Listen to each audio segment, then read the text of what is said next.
पुण्यात तब्बल 51,16,00,000ची रोकड जप्त करण्यात आली। पुणे नगर महामार्गावर खासगी गाडीतून ही रक्कम जप्त करण्यात आली आहे। कमान पुलाजवळील नाक्यावर आयकर विभागाने ही कारवाई केली आहे। ही रक्कम दक्षिण अहमदनगर लोकसभा मतदारसंघासाठी जात असल्याचा प्राथमिक अंदाज आहे।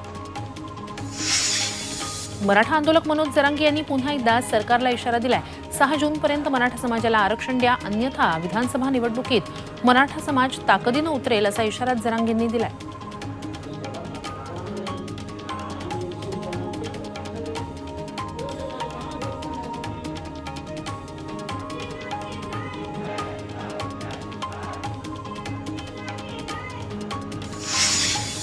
नांदेड सिटीत तांत्रिक अडचण आणि मनुष्यबळाच्या कमतरतेमुळे लाईट बिल भरण्यासाठी ग्राहकांच्या लांबच लांब रांगा पाहायला मिळाल्या। बिलाच्या रिचार्जसाठी ग्राहकांवर ताटकळत थांबण्याची वेळ आली। महावितरणच्या या भोंगळ कारभाराचा रहिवाशांना नाहक त्रास सहन करावा लागतोय। अमृत नोनी आर्थो प्लस ये एक प्रूवन फॉर्मूला है। इसमें मौजूद नोनी फल के गुण और आयुर्वेदिक जड़ी बूटियां शरीर को जरूरी पोषक तत्व देने के साथ साथ हड्डियों और जोड़ों के घिसने, उनमें होने वाले सूजन और दर्द को रोकने में मदद करता है। दर्द मुक्त जीवन के लिए अमृत नोनी आर्थो प्लस। यंदाच्या मान्सूनबाबत स्कायमेटनं अंदाज वर्तवलाय। त्यानुसार यंदा पावसाळा समाधानकारक राहील असं भाकीत स्कायमेटनं वर्तवलंय। जून ते सप्टेंबर या 4 महिन्यांच्या पावसाळी कालखंडात देशात सरासरी 102% पाऊसमान होईल अशी शक्यता व्यक्त करण्यात आली आहे। महाराष्ट्रातही पाऊस समाधानकारक राहणार असल्याचं सांगण्यात आलंय। विदर्भात आजही पावसाचा ऑरेंज अलर्ट देण्यात आलाय। विदर्भात गेल्या 3 दिवसापासून अवकाळी पाऊस पडतोय। गारपिटीमुळे उन्हाळी पिकं, फळबागांना फटका बसलाय। अवकाळी पावसामुळे शेतकरी हवालदिल झालाय।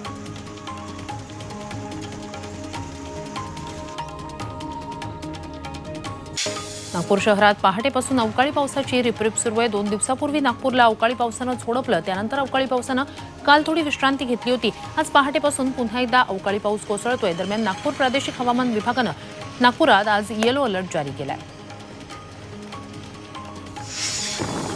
भंडारा जिल्ह्यात रात्री अवकाळी पाऊस झाला। पावसामुळे भाजीपाला पिकांना मोठा फटका बसला, तर आंबा बागायतदारांचंही मोठं नुकसान झालंय। हवामान विभागानं जिल्ह्यात 2 दिवस पावसाचा अंदाज वर्तवला होता। हिंगोली जिल्ह्यात काल संध्याकाळी वादळी वाऱ्यासह जोरदार पाऊस झाला। या पावसामुळे जनजीवन विस्कळीत झालंय। अनेकांच्या घरात पावसाच्या पाण्यासोबत नाल्याचं घाण पाणीही शिरलंय।